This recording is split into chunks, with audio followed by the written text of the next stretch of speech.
Rev it up and welcome to Cars Yeah, show number 1503. Fix it right. You won't have to go back to that issue again. You'll have time to concentrate on other stuff. This is Cars Yeah, where you'll enjoy interviews with inspiring automotive enthusiasts. Mark Green is here to provide you with a fuel injection of automotive inspiration. So get in, sit down, buckle up, and get ready for a wild ride here on Cars Yeah.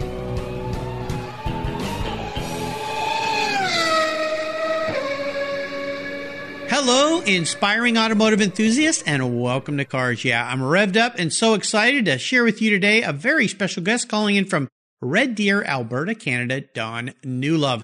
Don Newlove is a designer and builder who works alongside his good buddy Mike Scott. He built his first top fuel bike in Canada and started racing top fuel bikes with Clyde Rawlings back in 1988. Don raced with Clyde as his crew chief, helping Clyde to score a 7.84 second, 170 mile per hour on a Shovelhead back in 1987. Man, that's fast. Don built his first Harley bike in 1988 and throughout his career has built numerous winning bikes, including show bikes. Don and Mike joined forces in 2004, and within a year, they set their first CMDRA record at Mission Raceway in the 1/8 mile, going 194.55 miles per hour. And they've made numerous 6-second passes well over 200 miles per hour. In 2018, they earned the CMDRA Wrench of the Year award, and in 2020, it proves to be another winning season for these two fellows. Don's other brother, Rod Newlove, has been a guest here on Cars Yeah as well. They all love bikes. We'll be back in just a minute, but first a word from our valued sponsors that makes Cars Yeah possible. We'll be right back. Hey, Cars Yeah, I'm a huge fan of Covercraft. I've protected my vehicles with their products for decades. Want to keep your vehicle's interior looking new? It's easy with Covercraft seat covers. They'll protect your seats from the daily abuse of pets, children, weekend adventures, and even those everyday spills. It's a fast, easy, and inexpensive way to keep your vehicle looking new. All Covercraft seat covers are easy on, easy off design that are machine washable. You can choose from many fabric options, colors, and accessories, all designed and carefully sewn for your special vehicles. Their seat gloves are semi-custom fit for cars and trucks, and their seat savers, a favorite of mine, are custom tailored to fit your seats like a glove. Work truck seat covers are tough, durable, denim weight fabric. It's like putting a pair of rugged jeans on your truck's seats. Want to stay warm? Covercraft also offers seat heaters. Covercraft is the right choice. Learn more today at covercraft.com and tell them Mark at Cars Yeah sent you. That's covercraft.com. Are you a Cars Yeah subscriber? If you're not, go to carsyeah.com, click on the free book button, and I'll send you my free Filler Up book. It's a very cool book I created of fuel filler fun, some very cool imagery, and great quotes from past guests here on Cars Yeah. Plus, you'll get my weekly email follow-up and my weekly blog. Just go to carsyeah.com, click on the free book button, and I'll send it to you right away. Thanks for subscribing. All right, Don, we are back. Welcome to Cars Yeah. I usually ask my guests if they're buckled up and ready for a fun ride. In your case, being a bike guy, do you have your helmet on, your gloves and boots on? You ready to go real fast? Oh, yeah, we're always ready to go fast. Yeah, that's the name of the game. Yeah, no kidding, and you guys do go fast. So before I jump into the questions, could you just share a little bit with our listeners about who you are and what you're doing these days? Well, like you said on the introduction, Mark, I built the first top fuel bike in Canada back in the late 80s, early 90s. I've been at it pretty much ever since then. I've worked at several motorcycle shops. I've owned a couple different motorcycle shops. I was a head designer and engineer and research and development lead at a motorcycle shop where we built various types of motorcycle replacement frames and shipped them all over the world. I've always been involved in motorcycles and cars and hot rods and pretty much anything mechanical. I've always got real enjoyment out of that. Absolutely. So tell our listeners, Don, one little thing that maybe most people don't know about you. That's a tough shot, that one. I guess most people, I don't know if most people know it or not, but I've always really liked dogs. We've got a house full of dogs that live with us, and I used to show quarter horses quite a few years ago. We raised and showed quarter horses. I was the president of the Alberta Quarter Horse Association for a few years, and we did that for a little while, which probably a lot of people aren't that aware of. Yeah, very, very cool. Well, let's start our journey with you here, Don, with a success quote or a mantra, some kind of saying that has a meaning for you. It's a nice way to get the tires spinning here on Cars Yeah, so grab the handlebars. Well, what I've always said is I'm not here to fill the class. I'm just here to kick some ass. Well, that's a good term for a racer, and that's definitely, what you guys have been doing. I would love for you to share with our listeners more about this new season here, 2020. I mean, I've got some pictures, and for you listeners, go to the Cars Yeah website, check out Don's page, and you'll see a picture of him with a bike. He sent me a few pictures. I mean, these bikes are serious racers. I mean, they're mind-boggling. As I think I said to you once, Don, when I responded to one of your emails, those things are scary to look at. So tell our listeners more about what you're doing, because I know that a lot of folks don't realize that some of these bikes even exist and that people race them and go very fast. Well, that's the thing is when we race at a bunch of NHRA events throughout the year, and pretty much every race there's people that come up to me and tell me they've never seen nothing like that before, never knew they existed and stuff. So it's amazing how many people aren't aware of these bikes. I kind of take it for granted because I've been around them since the 80s and early 90s. They're just part of me right now. But these bikes, they're built strictly to run nitromethane, which is the same top fuel as top fuel dragsters and top fuel funny cars run. There's custom special built motorcycles to do this job.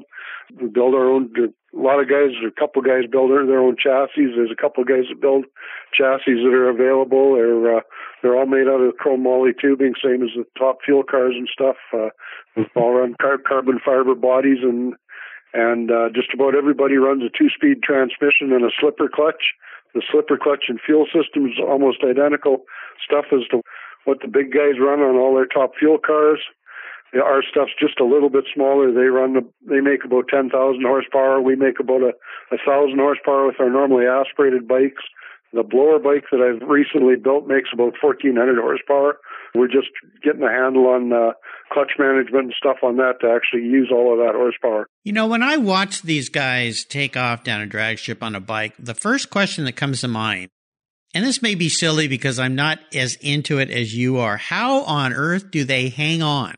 Well, just the way the bike's designed, your ass kind of sits into a little bucket in the back end of it, and when you hit that throttle, it tucks you in there pretty good. And as long as you don't get your head up too much, you get too much air between you and the bike, you'll end up staying there. But if you get too much air into your hands or underneath your between your helmet and the bike or whatever, there's been guys hucked off these bikes at over 200 mile an hour.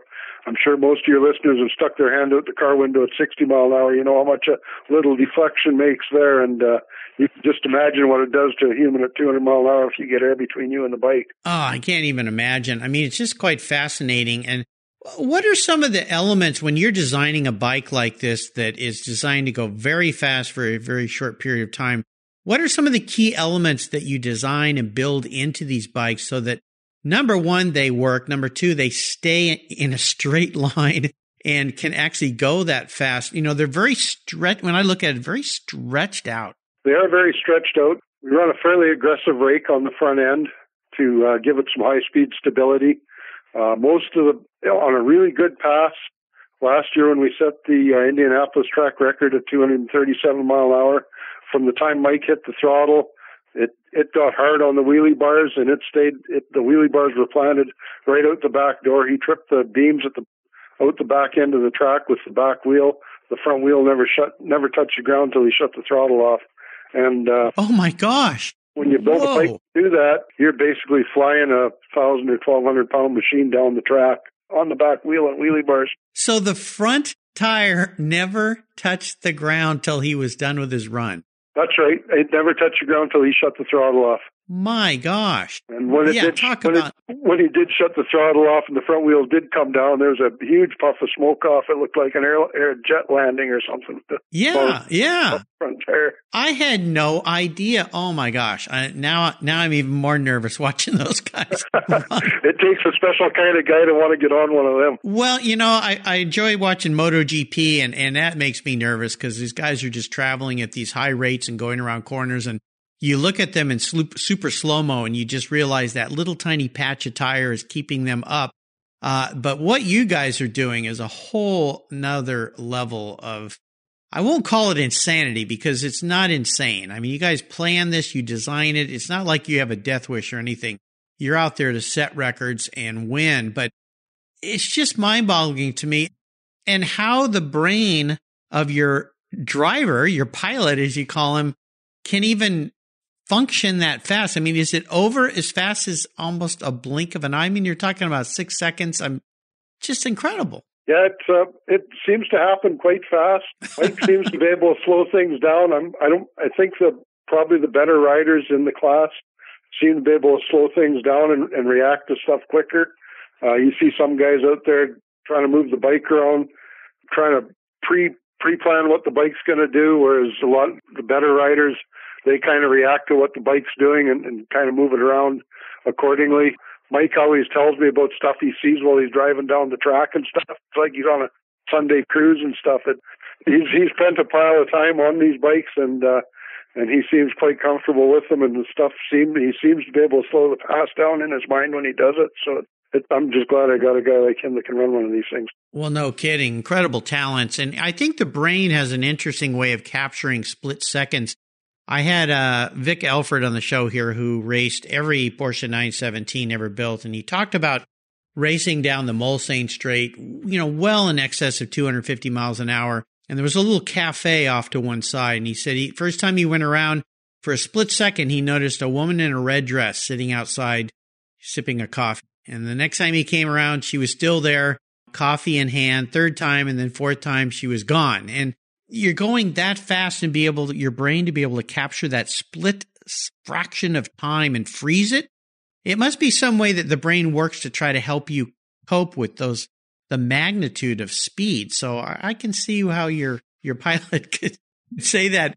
Let's talk about your life a little bit here and talk about some of the many roads you've driven down and talk about a big challenge or even a big failure that you faced along the way, something that kind of pushed you up against a wall and tested you a little bit. The most important part of this story, though, should be the lesson learned. So take us there, walk us through it. We'll capture a little moment in time. Well, I've always worked for other people.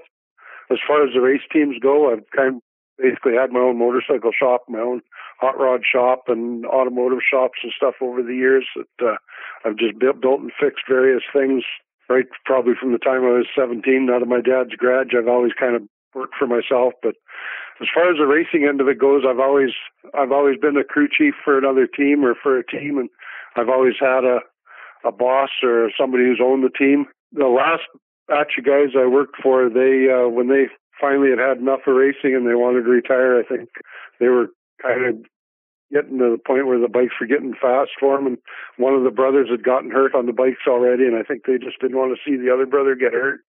They wanted to get out of the industry. I wanted to buy the stuff, and I wasn't able to put the deal together. Then all their stuff ended up going to another buddy of mine out on the West Coast. Just as everything fell into place over the next few years, the blower bikes that I built for them that we just started to get a handle on, he'd offered to let me take it back to Indy when Mike Scott lost his, he was riding for another team at that point, and he lost his ride for that weekend. So we took that blower bike down there, and we did really good with it then. And the guy that owned the bike offered to make me a deal on it. And Mike said that if I could make a deal on it, he would ride it for me. So I finally put my own team together, and now I'm the team owner and the crew chief and everything of this Rod Newlove racing team. Yeah, well, congratulations for that. And yeah, definitely a challenge. I mean, putting a team together like that. And, racing is so much defined by capital and money, and the cost is high and all this kind of stuff. So kudos to you for pulling that off. That was no easy feat, was it? That was no easy feat. And like you say, the money was a big part of it. I'd used just about every cent that I'd had saved up, and I got the bike December 3rd or 4th. And I took the bike completely apart to the bare frame. It had been together for about 6 years at that point, and it needed a refit real bad. So I completely stripped the bike, completely rebuilt the bike. I reinforced the frame. I knew we were making more horsepower than that chassis was designed for. So I completely reinforced the frame, built a bunch of new pieces for it. I built a complete trailer to and rigged it all up to haul all our equipment around. Refurbished a golf cart and a scooter so we could use that stuff at the pits. Rebuilt the starter cart, did all that stuff, and we were at the first race in Pomona within 60 days with a running bike. So that was several 20-hour days, and I had a lot of guys helping me, and a lot of my buddies stepped up and would come and give me a hand for even a few hours at a time, putting tie-downs in the trailer for me, or wiring things in the trailer for me, or just help me out any way they could. I couldn't have did it without all the help I got, but that's when you can tell how good of friends you got, is when they all show up at a time like in need like that, right? Oh, absolutely. Absolutely. Well, it's like so many racers I've had on this show. You just make it work. You never give up. You just keep working at it. It's difficult. So again, kudos to you for what you pulled off there. Nice to have great friends who are willing to help out. We're going to take a short break, thank our sponsors, and we'll be right back.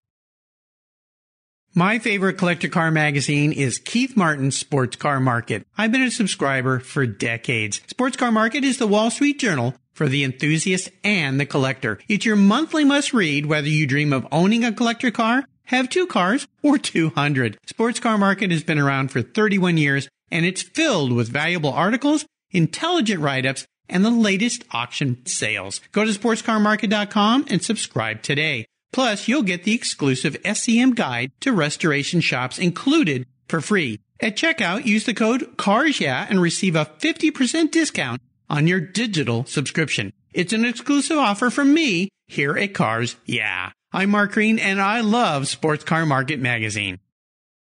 Are you looking for a way to get your products or services into the ears of thousands of automotive enthusiasts around the globe? I can help. This is Mark Green here at Cars Yeah. And I'd be honored to be an influencer and ambassador for your brand in a unique and personal way. 5 days a week, thousands of subscribers and listeners enjoy the Cars Yeah podcast and website. Contact me today and I'll show you how at mark@carsyeah.com or connect with me through the Cars Yeah website at carsyeah.com.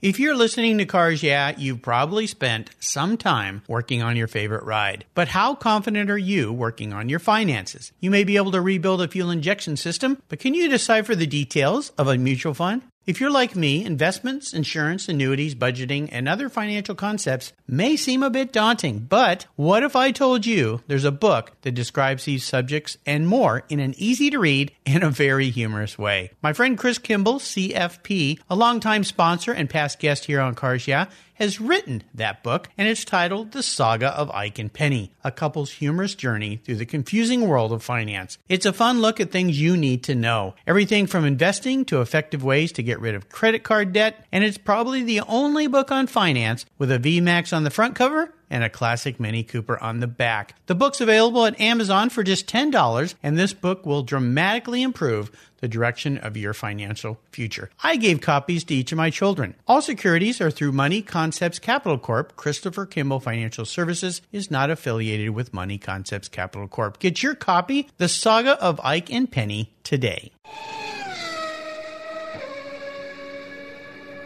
All right, we're back here, Don, and I'd love for you to share a story that instigated this passion that you have for bikes and cars. I know you're into hot rods and muscle cars as well as building motorcycles. Is there a pivotal moment in your life back when that you knew you were going to be a car or a bike guy? I don't know. I think I've always kind of known that. I was riding motorcycles around Saskatoon before I even had a driver's license, and after the police took me home a few different times for riding motorcycles around on the streets without a license, I knew I was probably going to be in that industry for quite a while. It's always been like that, right? Yeah, where I grew up, there was this dirt bike path that I could ride my motorcycle before I had my license all the way from my house through some alleys down this dirt bike path all the way to my high school, and got away with it for quite a long time somehow. I hope my mom's not listening. But you know, it's just fun. I mean, when you like bikes and you love that stuff, and it's definitely in your blood, in your DNA. What was your first really special vehicle? Was it a bike or a car? And maybe you could share a memory you have about that ride. I've always had, I guess, probably my first bike, probably my first 45 cubic inch Harley that I built. Years ago, when I was 15 years old, I'd scrounged up a bunch of parts from a bunch of different farmers out in Saskatchewan. There used to be a lot of that stuff laying around. And I built my first 45, probably my first car I had was after I got my driver's license. I had a 64 Chevy Impala SS with a 409 and a 4-speed. That's always been one of the cars that I think of and remember.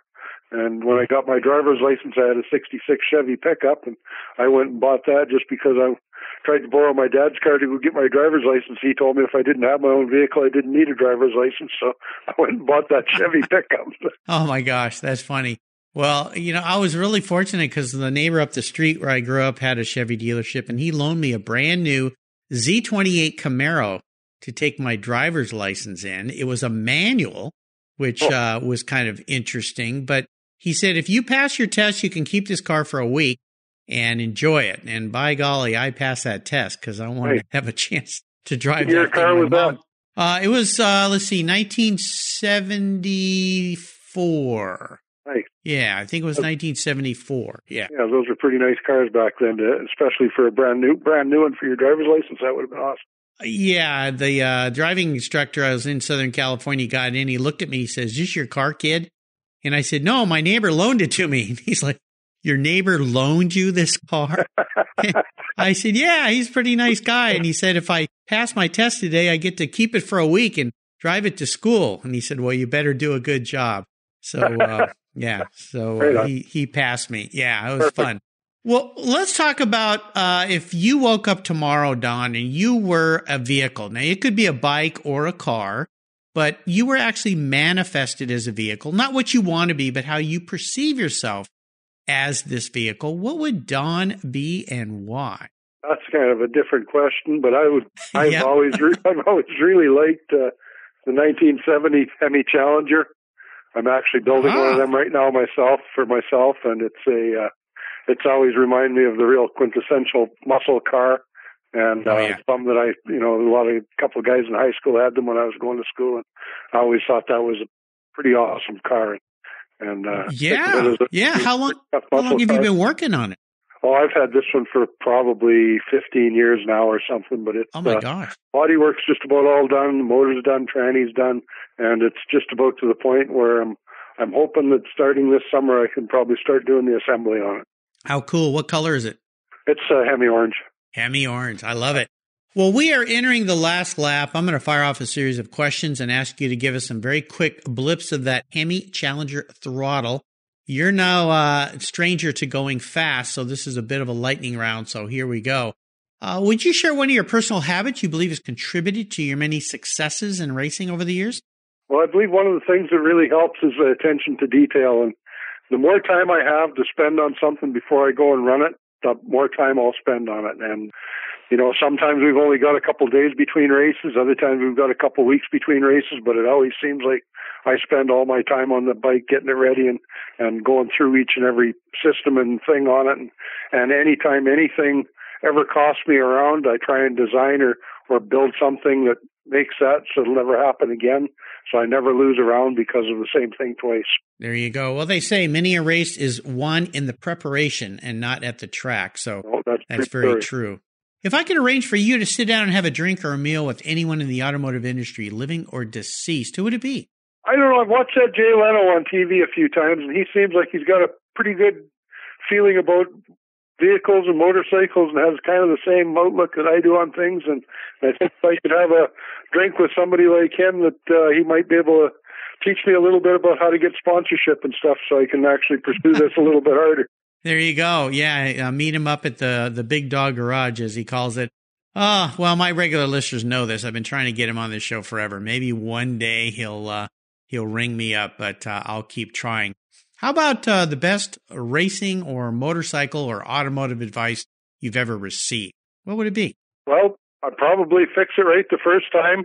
My dad always told me never to patch anything up or try and just make it through the next round. He said, if you fix it right, you won't have to go back to that issue again. You'll have time to concentrate on other stuff. Yeah, why is there always time to do things twice if you don't do it right the first time, Exactly, yeah. Seems to be the same. How about a great resource? Is there one in particular that's kind of a go-to for you? Well, the Nitro Harley thing is pretty limited as far as resources and stuff go. I use that NHRA Live, the live TV thing and stuff. We watch all our races and stuff on there. As far as being able to see what's been happening and stuff, I I try and get people at the track that are working with me on any particular weekend to do videotaping of the bike and the wheel speed and stuff like that, so I can get a handle on how things are working. But there's not really a great deal of resources available out there.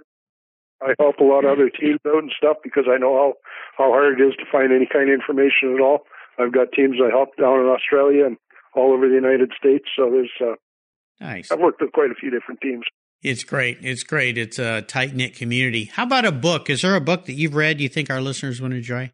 I've read quite a bit of stuff by Zig Ziglar, and some of it's Born to Win and some of that kind of stuff. Gives a guy a real good handle on goal setting and planning things out and seeing things through when you have a plan and when you have your goals written down on paper. And I try and do a lot of that sort of thing. It doesn't always work out as far as my time goes, but I try and always keep a goal sheet or something in front of me all the time. Yeah, Zig Ziglar, one of the greats for sure. Well, I'll remind our listeners you can find all these resources on Don Newlove's Cars Yeah show notes page. Just go to carsyeah.com, type in Don Newlove. And if you missed my talk with his brother, you can type in Newlove and his brother's show will pop up and you can listen to that as well. Great guy. All right, we are up to the checkered flag. And this last question can be a bit of a doozy. I'm going to buy you any cool collector car or motorcycle that exists out there today. Park it in your garage. But there's a couple rules to this game since I'm writing the check. One is you can't sell it to fund your racing career. You have to keep it and ride it or drive it. No garage queens, but it's the only one cool collector bike or car you can have. So what can I buy you today, Don? Well, that's kind of a different question for a guy like me because I've never actually ever bought anything that runs and drives. I've built every vehicle I've ever owned. Even when I buy stuff for my daily drivers, I buy stuff that still needs a motor or a tranny or something done in it. But if I could finish this Hemi Challenger, I'd be a pretty happy guy to have it sitting in my garage. Well, okay, so I guess this will be a little bit of a unique answer. Instead of buying you a Hemi Challenger, I'll just pay to have it all finished, so you don't have to deal with it. How about if you just pay for some more parts from your one or something like that? Okay, yeah, that's fine. You just send me the bills, I'll send you the checks, and you can get that car done a little quicker. Yeah. Well, I kind of like that. If you're going to do that, we'll just build another fuel bike, and I can get one more bike on our team. Well, there you go. Well, that's what I like about you, Don. You're a hands-on guy, and I think that's great. You're true to who you are. Kudos to you for being a guy that's out there building his own stuff, knows what he likes, does it exactly the way he wants. I think that's fantastic. You have taken us on a really fun ride today. I knew this would be great. Your brother said, hey, you got to have Don on the show. And by the way, for those listeners, Don just went through was it a knee replacement surgery? No, it was actually a skin cancer on my lower leg that they took off. It was a pretty good. Oh, okay. I'm glad you're on the mend and you're doing better. Yep. That's no fun to have to deal with, but I'm glad you're feeling better and everything is back up to form. And I know we were going to do this show a couple of weeks ago. You were kind of just getting over the surgery and not feeling too well. So I'm so glad you're feeling better now and that everything turned out great for you. What's the best way for our listeners to follow along with you and your team?